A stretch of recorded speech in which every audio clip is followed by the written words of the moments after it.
జై తెలంగాణ. కేసీఆర్ గారి నాయకత్వం. భోజనం చేసినారే, అరిగిపోయింది కూడా. చాలా సంతోషం. గౌరవనీయులు సభాధ్యక్ష వహిస్తున్నటువంటి తమ్ముడు చంటి క్రాంతి కుమార్ గారికి, క్రాంతి ఒక మాట అన్నాడు ఇప్పుడే, కారు గుర్తు ఎలక్షన్ పెడితే అన్ని మనమే గెలుస్తుంటే అన్నాడు. ఆ విషయం రేవంత్ రెడ్డి కూడా అర్థమైంది కనుకనే 2 ఏళ్లకెళ్ళి జిల్లా పరిషత్ ఎలక్షన్ పెట్టలేడు, ఏడాది అర్థంకెళ్ళి మున్సిపల్ ఎలక్షన్ కూడా పరిగణం చేస్తలేడు. ఈ సర్పంచ్ అయితే కారు ఉన్నది, ఇది ఇండిపెండెంట్, గెలిచిన వాళ్ళందరినీ నా అకౌంట్ వేసుకుంటా అని ఇది పెట్టింది. కానీ ఇప్పుడు జిల్లా పరిషత్ పెట్టే ధైర్యం చేస్తలేడు, ఎంపీటీసీ పెట్టే ధైర్యం చేస్తలేడు, మున్సిపాలిటీ పెట్టే ధైర్యం చాలతలేదు ఆయనకు. ఇంకా ఇవాళ కోఆపరేటివ్ ఎలక్షన్లు, డిసిసిబి ఎలక్షన్లు, దాన్ని కూడా నామినేషన్ ఇచ్చుకుంటారట, ఇక ఎలక్షన్ పెట్టారట. ఎందుకంటే పోయిన దాకా 10కి 10 మనమే గెలిచినాం. మళ్ళా పెట్టినా బీఆర్ఎస్ వాళ్ళకి గెలిచేట్టుందని ఎలక్షన్ పెట్టా, నేను నా మనుషులను కాంగ్రెస్ కార్యకర్తల్ని నామినేట్ చేసుకుంటున్నాడు రేవంత్ రెడ్డి. అంటేనే అర్థమైపోయింది ఆయన పని అయిపోయిందని. గౌరవనీయులు జిల్లా పార్టీ అధ్యక్షులు మన సంగారెడ్డి ఎమ్మెల్యే మిత్రులు చింతా ప్రభాకర్ గారికి, మా సోదరిమణి మరి నన్ను ఇప్పుడే ఆశీర్వదించినటువంటి మా మాజీ జిల్లా పరిషత్ చైర్మన్ మంజుశ్రీ గారు, అదేవిధంగా సీనియర్ నాయకులు గౌరవనీయులు జైపాల్ రెడ్డి అన్న గారు, గౌరవనీయులు సీనియర్ నాయకులు నారాయణ గారు, అదేవిధంగా రాహుల్ కిరణ్ గారు, లింగన్న గారు, కాశీనాథ్ గారు, నాగభూషణం గారు, సీనియర్ నాయకులు వీరభద్రరావు గారు, వీరారెడ్డి గారు, విజయ్ కుమార్ గారు, లక్ష్మీకాంత్ రెడ్డి గారు, బుచ్చయ్య గారు, వీరప్ప మా టేక్మాల్ అధ్యక్షులు, అట్లే అన్ని మండలాల అధ్యక్షులు శివకుమార్, నరసింహులు, శశికుమార్, విఠల్, శ్రీధర్, వెంకటేశం, రజనీకాంత్, అశోక్, సీనియర్ నాయకులు పల్లె సంజీవయ్య గారు, ఇంకా వేదిక మీద చాలా మంది ఉన్నారు. మాజీ మార్కెట్ కమిటీ చైర్మన్లు, మరి మాజీ సర్పంచ్లు, మాజీ ఎంపీటీసీలు, కోఆపరేటివ్ చైర్మన్లు భయపడి తీసేసింది ఇవ్వాలి. మా కోఆపరేటివ్ చైర్మన్లు, ముఖ్యంగా ఈ ఎన్నికల్లో మంత్రి గారు ఎన్ని అడ్డంకులు పెట్టినా, పోలీసులను అడ్డం పెట్టుకున్నా, విస్కీ బాటిళ్లు ఏర్లై పారించినా, డబ్బు మూటలు పంపినా, వాటన్నిటినీ కాదని అద్భుత విజయాన్ని సాధించిన మా గౌరవ సర్పంచులు, ఉప సర్పంచులు, వార్డు మెంబర్లందరికీ నా హృదయపూర్వక అభినందనలు. మీది మామూలు విజయం కాదు. జనరల్ గా ఎప్పుడైనా సర్పంచ్ ఎన్నికలు పెడితే రూలింగ్ పార్టీ గెలుస్తుంది. మనం బీఆర్ఎస్ గవర్నమెంట్ ఉన్నాం పోయినసారి, అప్పుడు ఎలక్షన్లు వచ్చినాయి. మనం 32కు 32 జిల్లా పరిషత్లు మనమే గెలిచినాం. అట్లనే మున్సిపాలిటీలు 149 మున్సిపాలిటీలకు ఎలక్షన్ జరిగితే 145 మనమే గెలిచినాం చైర్మన్లు, 96% గెలిచినాం. ఇక సర్పంచుల ఎన్నిక పెడితే రూపాయికి 90% మనమే గెలిచినాం. మరి ఇప్పుడేమైంది? రేవంత్ రెడ్డి ఇప్పుడు కారు గుర్తు లేకుండా సర్పంచ్ ఎలక్షన్ పెడదాం, నా ఖాతాలు వేసుకుందాం అనుకున్నాడు. కాలుకు బల్పం కట్టకుండా తిరిగిండు. సర్పంచ్ ఎలక్షన్కి ఎవడన్నా ముఖ్యమంత్రి తిరుగుతాడే? అసలు ఎప్పుడన్నా విన్నామా ముఖ్యమంత్రి సర్పంచ్ ఎలక్షన్లో తిరిగి ఓట్లు వేయమంటాడు ఎవడన్నా? కానీ రేవంత్ రెడ్డికి భయం పుచ్చుకొని తిరిగి అధికార దుర్వినియోగానికి పాల్పడి ఇవాళ కలెక్టర్లను అడ్డం పెట్టుకొని, గవర్నమెంట్ సొమ్ముతోని గవర్నమెంట్ బస్సులు పెట్టి, పోలీసులను పెట్టుకొని అన్ని జిల్లాలు తిరిగొచ్చిండు. అది మొత్తం ఎన్నికల నిబంధనలు ఉల్లంఘించిండు. అన్ని జిల్లాలు తిరిగి ఇంకెంత గొప్పగా, ఇగో నేను బతుకమ్మ చీరలు ఇచ్చినా, చీరలు కట్టుకొని వచ్చి మా కారు గుర్తు మా కాంగ్రెస్ పార్టీలను గెలిపింది అని చిల్లర మాటలు కూడా మాట్లాడింది రేవంత్ రెడ్డి. మాట్లాడిందా లేదా? బతుకమ్మ చీరలు కట్టుకొని వచ్చి మా కాంగ్రెస్ పార్టీ వాళ్ళని గెలిపిదనే చిల్లర మాటలు కూడా మాట్లాడండి. నీ ముఖానికి నువ్వు ఏమిచ్చినావు? ఇవి మా కేసీఆర్ ప్రతి పండుగకు చీరలు ఇచ్చిండు, బతుకమ్మ చీరలు అందరికి ఇచ్చిండు. 1,40,00,000 మందికి ఇచ్చిండు. రేవంత్ రెడ్డి ఏం చేసిండు? ఇప్పుడు కేవలం గ్రూపులలో ఉండే ఆడోళ్ళకు మాత్రమే ఇచ్చిండు, మిగతాలకు ఎగబెట్టిండు. తల్లికి ఎగబెట్టిండు, బిడ్డకి ఎగబెట్టిండు. తల్లి అత్తకి ఇయ్యలే, బిడ్డకి ఇయ్యలే. ఇంట్లో మాత్రం భార్యకు ఒక్కదానికే ఇచ్చిండు. ఇప్పుడు అత్త ఏమనాలి, బిడ్డ ఏమనాలి? కేసీఆర్ ఉండగా అత్తకి ఇచ్చిండు, బిడ్డకి ఇచ్చిండు, ఇంట్లో భార్యకి ఇచ్చిండు, అందరికి ఇచ్చిండు కేసీఆర్. కానీ రేవంత్ రెడ్డి 2 సార్లు ఇవ్వాల్సింది ఒక్కసారి ఇచ్చిండు. ఆ ఇచ్చిన ఒక్కసారి కూడా సగం మందికి ఇచ్చిండు, సగం మందికి ఎగ్గొట్టిండు. ఆయన ముచ్చటనే సగం, ఏది చూసినా సగం సగం ఆగమాగం. ఇప్పుడు రుణమాఫీ ఉన్నది అందరికైనా, అదే 40 పైసలు అయింది, 60 పైసలు ఎగ్గొట్టిండు. రుణమాఫీ చూస్తే సగం సగం, బతుకమ్మ చీరలు చూస్తే సగం సగం. బోనస్ పేరు రాసంగి సన్నబడ్లకు బోనస్ వచ్చిందా? ఎగ్గొట్టిందా? పేరు రాసంగి ఎగ్గొట్టిండు. ఇప్పుడు ఓట్లున్నాయని వానకాలంకి ఇచ్చిండు. బోనస్ చూస్తే సగం సగం. రైతు బంధు రేవంత్ రెడ్డి వచ్చినాక 4 రైతు బంధులు కావాలి, 2 ఇచ్చిండు, 2 ఎగ్గొట్టిండు. అవునా కదా? కేసీఆర్ ఉంటే కరోనా వచ్చినా మా ఎమ్మెల్యేల జీతాలు బంద్ పెట్టిండు, ఉద్యోగస్తుల జీతాలు బంద్ పెట్టిండు. రైతులకు మాత్రం బరాబర్ రైతు బంధు ఇచ్చిండు కేసీఆర్. రేవంత్ రెడ్డికి నా కరోనా లేదు, పెద్ద నోట్ల రద్దు లేదు, అయినా 2 సార్లు రైతు బంధు ఎగ్గొట్టిండా? అది కూడా సగం సగమేనా? రైతు బంధు చూస్తే సగం సగం, బోనస్ చూస్తే సగం సగం, రుణమాఫీ చూస్తే సగం సగం, బతుకమ్మ చీరలు చూస్తే సగం సగం, అంతా అగమాగం. అవునా కాదా? ఏదైనా ఒక్కదైనా చక్కగా ఉన్నదా? దవాఖానలో పోతే కేసీఆర్ కిట్ బంద్ అయిపోయింది, న్యూట్రిషన్ కిట్ గర్భిణీ స్త్రీకి బంద్ అయిపోయింది, బతుకమ్మ చీరలు బంద్ అయిపోయినాయి, గొర్రెలు బంద్ అయిపోయినాయి, దళిత బంధు బంద్ అయిపోయింది. ఏమైంది ఆయన ఇచ్చింది కొత్తగా? ఏమన్నంటే బస్సు ఫ్రీ అంటాడు, ఆడోళ్ళు ఫ్రీ అంటే మగోళ్ళకేమో డబుల్ రేట్ కొడుతుంది, టికెట్ డబుల్ చేస్తుంది. ఇంకేముంది ఆడికాడికి అల్లికల్లి 0 అవునా కదా? ఆడోళ్ళకి ఫ్రీ, భార్యకు ఫ్రీ భర్తకు డబుల్ రేటా, ఇంకేమో డబుల్ టికెట్ కొడుతుంది. నువ్వు ఇచ్చిన ఫ్రీ ఏమున్నది? అంతా మోసమే కదా. ఇవాళ ఆలోచన చెయ్యాలి. ఇంత చేసి కాలికి బల్పం పట్టకుండా రేవంత్ రెడ్డి ఊరు తిరిగిండు. మా కాంగ్రెస్ వాళ్ళకి ఓట్లయింది, బతుకమ్మ చీరలు కట్టుకొని వచ్చి ఓట్లయింది. కానీ ఏం చేసిండు? కళ్ళు నెత్తికెక్కి అహంకారంతో మాట్లాడిండు. ఇక బీఆర్ఎస్ మొదలట, బీఆర్ఎస్ విత్తనాన్ని మొదలని అన్నాడు. అన్నదా? భూమిని చీల్చుకొని విత్తనం ఎట్లా మొలుస్తుందో బీఆర్ఎస్ పార్టీ రేవంత్ రెడ్డి గుండెల్లో నుంచి గెలిచింది. ఒక్కటి గెలవలే. రేవంత్ రెడ్డి నువ్వు విత్తనం మొదలని అంటే నీ గుండెల్లో నుంచి 4,000 మంది సర్పంచులు మొలిచింది. బిడ్డ జాగ్రత్త. ఒక్కడి వారు 4,000 గెలిచిండు. అరే మా గవర్నమెంట్ ఉన్నాడు, నువ్వు 10 పైసలు గెలవలే. నీ గవర్నమెంట్ లో 40% గెలిచింది ఇలా బీఆర్ఎస్ పార్టీ. ఇది దేనికి సంకేతం? మళ్ళా వచ్చేది గులాబీ జెండా, కేసీఆర్ ముఖ్యమంత్రి కాబోతున్నాడు. మా క్రాంతి గారు అన్నది ఇప్పుడే, పోలీసులు జర జాగా హుషారు చేస్తుర్రన్న, తిప్పలు పెడుతుండ్రన్న అన్నాడు. ఎస్పీ గారు జాగ్రత్త, మా కార్యకర్తలను ఎవరన్నా ఇబ్బంది పెడితే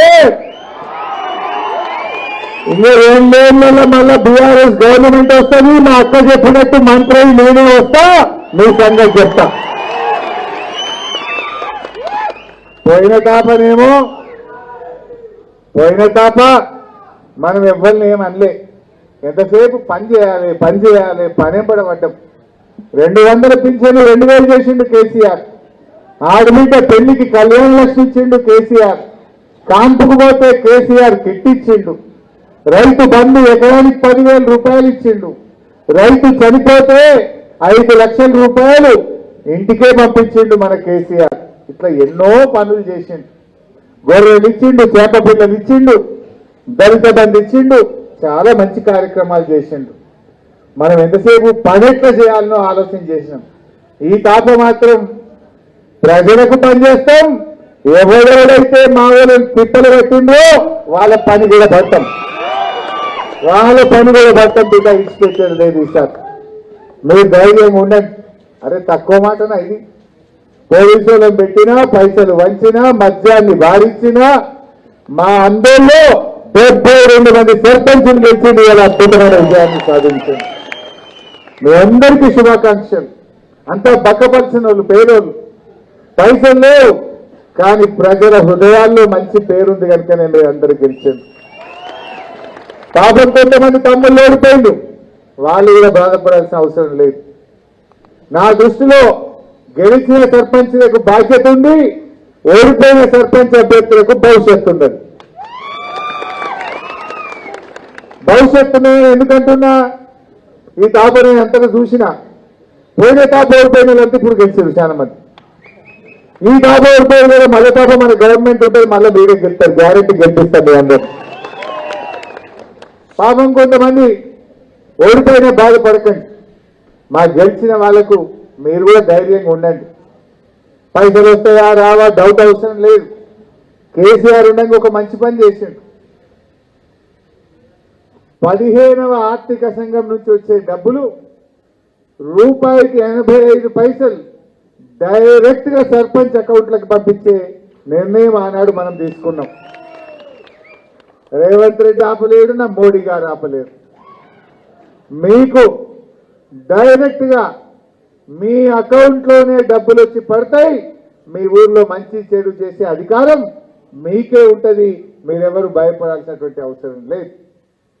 రెండవది, ఇలా ఈ చెక్ పవర్ ఎవరికి ఉంటుంది? నా ఎమ్మెల్యేకి ఉండదు, ముఖ్యమంత్రికి ఉండదు, ప్రధానమంత్రికి ఉండదు.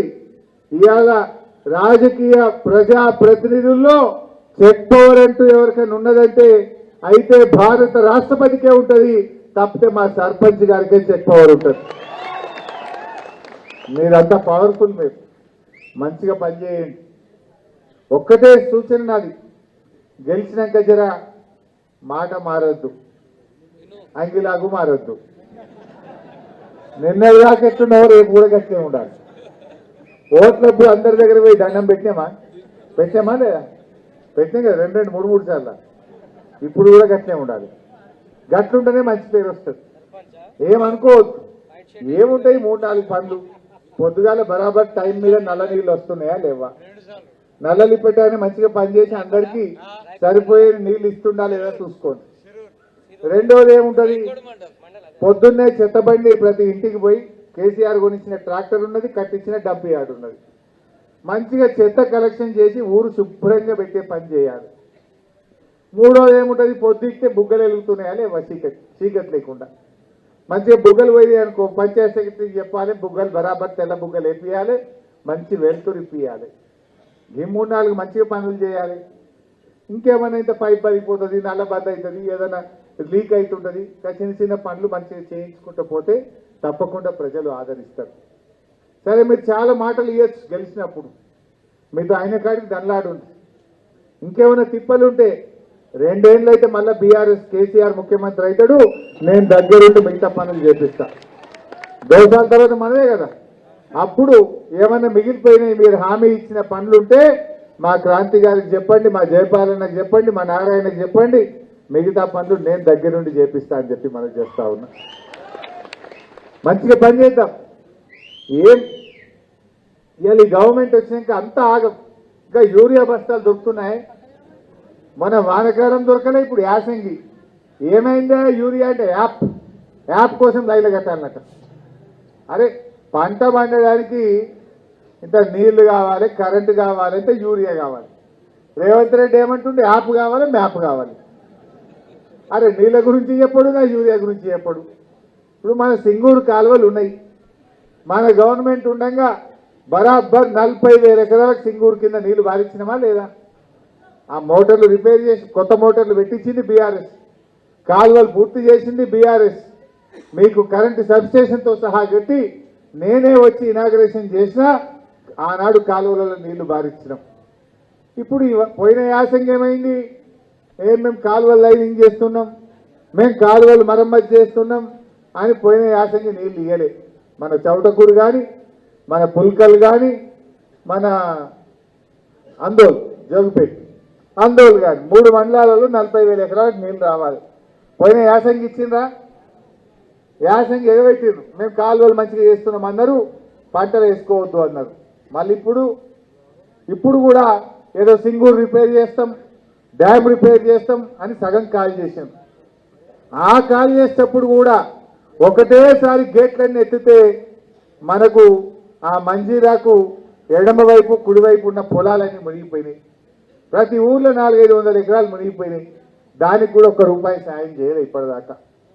1000 ఎకరాల పంట నష్టం జరిగింది, ₹1 కూడా ఇవ్వలేదు. ఇప్పుడు మళ్ళా యాసంగి నారు పోయాలనా వద్దా, యాసంగి మరి పంట బండియాలనా వద్దా ఏదైనా చెప్తున్నారా? ఇప్పటికన్నా రైతులు ఆందోళనలో ఉన్నారు. అరే మీరు డ్యామ్ రిపేర్ చేసేది ఉంటే యాసంగి పంటకు నీళ్ళు ఇచ్చినాక ఎండాకాలం 3 నెలలు 4 నెలలు గట్టిగా డబుల్ లేబర్ పెట్టి చేయండి. లేదు అట్లా వీలు కాదు, క్రాప్ హాలిడే ప్రకటించండి, రైతులకు ఎకరానికి ₹25,000 డబ్బులు ఇవ్వండి, పైసలు ఇవ్వండి, ఉన్న విషయం మీద కుల్లా చెప్పండి. ఏం చెప్పకపోతే ఎట్లా? నీళ్ళు ఇస్తారా ఇయ్యరా? క్రాప్ హాలిడే ప్రకటించి ఎకరానికి 25,000 ఇస్తారా? మరి పంటకు నీళ్లు ఇస్తారా? ఏదో ఒకటి చెప్పాలనే వద్దా? గవర్నమెంట్ ఉన్నట్టా లేనట్టా? ఇలా 3 మండలాలు, ఇటు అందోలు కానీ, చౌటకూరు కానీ, పుల్కల్ కానీ 3 మండలాల రైతులకు ఏం అర్థం కాని పరిస్థితుల్లో పెట్టింది ప్రభుత్వం. అంత గందరగోళం. అరే నిండా నీళ్లుంటే సగం డ్యామ్ ఖాళీ చేసిండ్రు, నీళ్ళన్నీ బయటకు వదిలిండ్రు, అట్ల పొలాలు మునిగి నష్టమైపోయాయి. యాసంగన్న పండిద్దామంటే నీళ్ళు ఇస్తారా ఇయ్యరా చెప్పరా? ఈ రకంగా గందరగోళం చేసిండ్రు. ఆనాడు కేసీఆర్ గారు సంగమేశ్వర బసవేశ్వర ప్రాజెక్టు రూపకల్పన చేసిండ్రు. నిజానికి సంగమేశ్వర బసవేశ్వరలో అందరికంటే ఎక్కువ లాభం అయ్యేది మన జోగిపేట అందోల్కే ఎక్కువ లాభం అవుతుంది. 150,000 ఎకరాలకు నీళ్ళు వస్తాయి. ఇటు సంగమేశ్వరంకేలు వస్తాయి, ఇటు బసవేశ్వరంకేలు వస్తాయి, 2 దాంట్లకెళ్ళి వస్తాయి మనకు నీళ్ళు. 150,000 ఎకరాలకు కాళేశ్వరం నీళ్లు తేవడానికి కేసీఆర్ రూపకల్పన చేసింది. పనులు ప్రారంభమైనవి మన మున్పల్లిలో. కానీ ఇప్పుడు కాంగ్రెస్ గవర్నమెంట్ వచ్చి 2 ఏళ్ళు చట్టడి మట్టెత్తలేదు, దాన్ని ఆన్నే బండబెట్టిండ్రు. ఇవాళ నిజంగా కాళేశ్వరం నీళ్లు మన జోగిపేట, ఇప్పుడు గజ్వేల్ కానీ, మెదక్ కానీ, దుబ్బాక కానీ, సిద్దిపేట కానీ, అటు మానకొండూరు, హుస్నాబాద్ అవన్నీ కాళేశ్వరం నీళ్లతో పంటలు పండుతున్నాయి. మలన సాగర్ నిండా ఉన్నది, దాని కాలువల్ని సింగూరు తెచ్చి సింగూరుకెళ్ళి బసవేశ్వర సంగమేశ్వర పెట్టి ఈ జోగిపేటకు కూడా కాలమైనా కాకపోయినా బోర్లతోని కరెంటుతో పని లేకుండా 150,000 ఎకరాలకు నీళ్లు ఇవ్వడానికి ఆనాడు మనం పనులు ప్రారంభం చేసినాం. ఇవాళ వీళ్ళు వచ్చి 2 ఏళ్ళైంది మొత్తం బండబెట్టింది. బసవేశ్వర బంద్ అయి చెప్పింది, సంగమేశ్వర బంద్ అయిపోయింది. మరి ఎవరు మాట్లాడతలేరు? ఈ జిల్లా ఎమ్మెల్యేలు మాట్లాడారు, ఈ జిల్లా ఎంపీలు మాట్లాడారు. ఎందుకు రేవంత్ రెడ్డిని అడుగుతలేరో నాకు అర్థమైతలేదు. సంగారెడ్డి జిల్లాను ఇలా రేవంత్ రెడ్డి చిన్న చూపు చూస్తున్నాడు. సంగారెడ్డి జిల్లాకు రేవంత్ రెడ్డి అన్యాయం చేస్తున్నాడు. ఈ సంగారెడ్డి జిల్లాలో ఒక్క పని కూడా అయితలేదు. మొన్న రేవంత్ రెడ్డి జహీరాబాద్కి వచ్చిండు, ₹1 ఇచ్చిండా? ఒక్క పని చేసిందా జహీరాబాద్కు రేవంత్ రెడ్డి వచ్చి? ఏమి కూడా జరుగుతున్న పరిస్థితి లేదు. ఉన్న పనులు అయిపోయినాయి. బసవేశ్వర ఆగింది, సంగమేశ్వర ఆగింది, సింగూరు నీళ్లు 40,000 ఎకరాలకు రావాలి మన అందోళన జోగిపేటల, అది బంద్ అయిపోయినటువంటి పరిస్థితి ఉన్నది. ఒక్క రోడ్ అన్న మంచిగా అయిందా? ఎక్కడ రోడ్లు అక్కడనే అయిపోయినాయి, అన్ని గుంతలు అయిపోయింది. సంగారెడ్డి కానీ, జైరాబాద్ కానీ, అందోలు కానీ, నారాయణఖేడ్ కానీ రోడ్లన్నీ గుంతలమయమైపోయినటువంటి పరిస్థితి ఉన్నది. అందుకే ప్రజలు ఇవాళ ఈ ప్రభుత్వం మీద చాలా కోపంగా ఉన్నారు. రేవంత్ రెడ్డి ఏమో ఫుట్బాల్ ఆడుకుంటున్నా, అంత బిజీ. ఇంకేమంటుండు, నా మన్మంతో నేను ఫుట్బాల్ ఆడుకున్నా తప్ప అంటాడు. ఆడుకో, నువ్వు నీ ఇంట్లో ఆడుకో, కానీ నువ్వు ప్రజల సొమ్ముతోని, సింగరేణి డబ్బులతోని, ప్రభుత్వ డబ్బులను 100 కోట్ల రూపాయలు నీ ఫుట్బాల్ చౌకుల కోసం ఖర్చు పెట్టే హక్కు నీకెక్కడిది అంటున్నా. మనం ఉన్నప్పుడు అదే సింగరేణి డబ్బులతోని స్కూళ్ళు కట్టించినాం, మెడికల్ కాలేజీలు కట్టించినాం, రోడ్లు వేసినాం మనం. కానీ రేవంత్ రెడ్డి ఆయన మనమడి షోకు, ఆయన షోకులు తీర్చుకోవడానికి సింగరేణి పైసలతో ఫుట్బాల్ ఆడుతున్నాడు. 5 కోట్లతో స్టేడియం కట్టించిండు, 100 కోట్లతోని వాడినే ఉన్న మెస్సీని పట్టుకొచ్చి ఆ మెస్సీతోని ఈయన ఫోటో దిగే షోకుంటే 100 కోట్లు ఖర్చు పెట్టిండు. అందాల పోటీలకు 100 కోట్లు, ఫుట్బాల్ ఆడడానికి 100 కోట్లు, ఈయన ఆట నేర్చుకోవడానికి 5 కోట్లు. నీ అయ్యో సొప్ప ఇంకెందుకోసం ఖర్చు పెడుతున్నావు? అరే పేద పిల్లలకు బుక్కడు అన్నం పెట్టవే అంటే పైసలు లేవు అంటాడు. పురుగులు అన్నం పెట్టాడు పిల్లలకు హాస్టళ్లలో. మా అవ్వ తాతలకు 4000 పింఛన్ ఏదంటే సపోర్ట్ చేయడు. కేసీఆర్ 200 2000 చేస్తాడంటే చేయలే. మరి రేవంత్ రెడ్డి 4000 ఇస్తాని బాండ్ పేపర్ మీద రాసిచ్చిండు. ఒట్లు పెట్టుకున్నారు, కాళ్ళల్లో మొక్కిండ్రు. కొడుకులు 2 ఏళ్ళ 4000 పింఛన్ ఏదంటే సపోర్ట్ చేస్తలేదు. అక్క చెల్లెళ్లకు నెలకు 2500 మహాలక్ష్మి ఇస్తామన్నారు. వచ్చిందా? ఇచ్చు లేదు. కానీ ఇంకా ఉల్టా బతుకమ్మ చీరలు బంధు, కేసీఆర్ కిట్టు బంధు, న్యూట్రిషన్ కిట్టు బంధు అన్ని బంధు పెట్టింది. ఈ రకంగా ఇవాళ మోసం చేస్తున్నారు. పిల్లలకు ఫీజు రియంబర్స్మెంట్ రాదు, 2 లక్షల ఉద్యోగాలను మోసం చేసిండ్రు. అంతా మోసం అయిపోయింది. అందుకే అందరికి కూడా అర్థమైంది మళ్ళీ కేసీఆరే బాగుండే, మళ్ళీ బీఆర్ఎస్ గెలవాలని ఇలా రాష్ట్ర ప్రజలు కోరుకుంటున్నారు. దానికి సంకేతమే 4 సర్పంచులు ఇవాళ బీఆర్ఎస్ పార్టీ గెలిచిందని నేను మనవి చేస్తా ఉన్నా. 10% ఆనాడు కాంగ్రెస్ గెలవలే, మరి 40% గెలిచినప్పుడు సూచనది వస్తుంది. ప్రజలు కేసీఆర్ దిక్కు చూస్తుండ్రు, ఈ గులాబీ జెండా వైపు చూస్తున్నారు. ప్రజలు కేసీఆర్ రావాలని ఎదురు చూస్తున్నటువంటి పరిస్థితి. ఇప్పుడట యాసంగికి రైతు బంధు కొడతారట. ఏమంటుండు? పంట సాగు చేస్తేనే రైతు బంధు ఇస్తా అంటుండు. మన జోగిపేట ఆందోళనలో పత్తి వేస్తామా ఏమ కొత్త ఉంటుందా? రాయకోట దిక్కు పత్తి, మున్పల్లి దిక్కు పత్తి ఉంటుందా? పత్తి 7 నెలల పంట ఒకటేసారి యాసంగి. ఇక పత్తి వేస్తే యాసంగికి రామ్ రామ్ అట, రైతు బంధు రామ్ రామ్. చెరుకు పెడతాం ఒకటేసారి ఇస్తారట, పండ్ల తోటలు ఒకటేసారి ఇస్తారట, కందులు పెడతాం ఒకటేసారి ఇస్తారట. మరి ఇవాళ రైతు బంధు కూడా కోతలు పెడుతుండగా ఈ రకంగా అందరినీ ఇబ్బంది పెడుతున్నటువంటి పరిస్థితి ఉంది. పిల్లల కోసం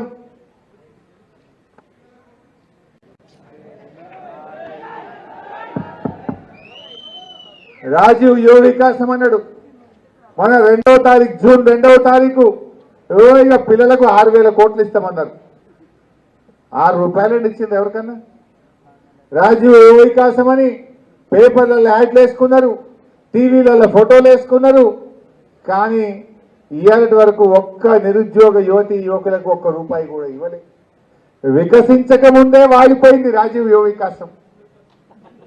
వికసించక ముందే వాడిపోయింది అది.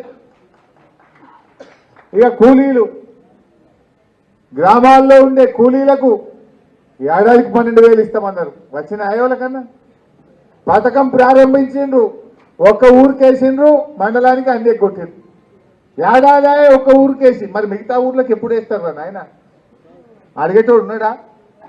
మరి ఆనాడేమో ఓట్లు వేయించుకుంటారు, కౌలు రైతుల ఓట్లు వేయించుకున్నారు, రైతు కూలీలు ఓట్లు వేయించుకున్నారు. ఇప్పుడేమో ఓడ దాటిదాకా ఓడమల్లప్ప, ఓడ దాటినాక బోడమల్లప్ప గడ్డకెక్కి రైతు కూలీలకు మోసం చేసిండ్రు. ఇవాళటి వరకు ఇందిరమ్మ ఆత్మీయ భరోసా పేరిట ప్రారంభించిన పథకం 1 ఊరికే పరిమితమైంది. మిగతా ఊర్ల రైతు కూలీలకు ఎక్కడ కూడా డబ్బులు ఇచ్చిన పాపాన పోతలేదు. రాజీవ్ యువ వికాసం పేరిట యువతి యువకులకు మోసం, ఇందిరమ్మ ఆత్మీయ భరోసా పేరిట రైతు కూలీలకు మోసం, రైతులకు మోసం. యూరియా తిప్పలు పెడుతుండ్రు. అదేందో యాప్ అట, యాప్ చూసి చెప్పిర్రా మీకు ఎవరన్నా?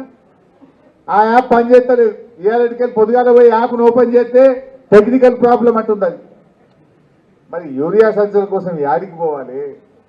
నేను అడుగుతున్నా మీ అందరినీ, కేసీఆర్ ఉండగా లారీ మీ ఊళ్ళకి వచ్చిందా లేదా?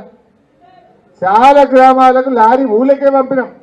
మీకు ఆటో కిరాయి పడద్దు, అమాలి కిరాయి పడద్దు, రాన్బోన్ ఖర్చులు ఉండద్దు, ఆడ టిఫిన్ తినుడు ఛాయ్ తాగే ఖర్చు ఉండొద్దని ఊళ్ళకే లారీలు పంపినాం అన్నాడు. కానీ ఇవాళ ఏమైంది? కాంగ్రెస్ వచ్చినాక పోయి జోగుపేటలో పొద్దుగాల నిలబెడితే పొద్దుకెట్టు దొరికితే 1 సంచి, మళ్ళీ తెల్లారిపోతే మళ్ళీ 1 సంచి. ఇట్లా ఇక వ్యవసాయానికి జోగుపేటకే అయిపోయింది మన పని. అయితే టేక్మాలో లేకపోతే మునిపల్లిలో లేకపోతే రాయకోడో లేకపోతే జోగిపేటకో ఇదే పని కదా రేగోడుకో అంటే యూరియా బస్తాలు కూడా సరఫరా చేయగా చేతగా దద్దమ్మ ప్రభుత్వం కదా రేవంత్ రెడ్డి ప్రభుత్వం. కేసీఆర్ ఉండగా ఎప్పుడు ఉన్నది అట్లా కరెంటు మున్పటి లెక్క వస్తున్నా అదే పొద్దుకి ఎప్పుడు వస్తుంది ఎప్పుడు వస్తుంది ఒకసారి చెప్పుంది.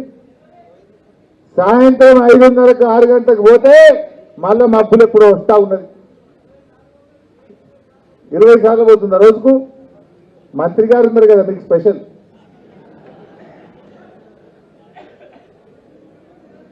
సో అట్లా మీ దగ్గర ఇవాళ కరెంటు కూడా సరిగా లేనటువంటి పరిస్థితి ఏర్పడ్డది. అంటే ఏమొచ్చింది కొత్తగా దయచేసి మీరు ఆలోచన చేయండి. అందువల్ల మంచిగా పనిచేసిండ్రు. నిజంగా మా గులాబీ కార్యకర్తలకు కష్టపడ్డ కార్యకర్తలకు 72 మంది సర్పంచ్ల గెలుపులో కృషి చేసిన ప్రతి కార్యకర్తకు నేను శిరస్సు నుంచి నమస్కారం తెలియజేస్తా ఉన్నా. చాలా గొప్ప గెలుపు. అందరిది వేరు మీది వేరు. ఇక్కడ మంత్రి ఉన్నా కూడా 72 సర్పంచులు గెలిపించిన మా కార్యకర్తలకు నేను సల్యూట్ చేస్తా ఉన్నా. తప్పకుండా రాబోయే రోజుల్లో మిమ్మల్ని కాపాడుకుంటాం. మీ మాట నిలబెడతాం. మీ గ్రామాల అభివృద్ధికి రేపు బీఆర్ఎస్ పాలనలో ప్రత్యేకమైన నిధులు తెచ్చైనా సరే మీ గౌరవాన్ని పెంచుతాం, మా కార్యకర్తల ప్రతిష్ట పెంచుతామని చెప్పి నేను మనవి చేస్తా ఉన్నా. మీరు కూడా కలిసిమెలిసి ఉండండి. ఆయనకైతే ధైర్యం చాలతలేదు. పెట్టడా నాకైతే డౌటే ఉన్నది. ఎందుకంటే కారు చూస్తే కేసీఆర్ యాదికి వస్తాడు. కేసీఆర్ యాదికి వస్తే గుడ్డురే గుర్తారు జనం ఇప్పుడు ఇక. ఎందుకంటే కారు గెలవాలి, కేసీఆర్ గెలవాలి అని ఓట్ల డబ్బల్లో కారు మీద గుద్దడానికి ఇలా ఓటర్లు రెడీగా ఉన్నారు. అందువల్ల రేవంత్ రెడ్డికి ధైర్యం చాలతలేదు. ఎలక్షన్ పెట్టే ధైర్యం చాలతలేదు. చూద్దాం, పెడితే తయారుందాం, పెట్టకపోతే డైరెక్ట్ అసెంబ్లీ ఎలక్షనే కొట్లాడదాం. అంతే కదా, తయారుందాం, దేనికైనా తయారు. మంచిగా ఐక్యంగా ఉండండి. ఏదైనా కష్టం వస్తే, ఇబ్బంది వస్తే, ఎక్కడైనా పోలీసులు కానీ అధికారులు కానీ ఎవరైనా మిమ్మల్ని ఇబ్బంది పెడితే క్రాంతి గారు, జయపాలన్నను మా సీనియర్ నాయకుల దృష్టికి తీసుకురండి.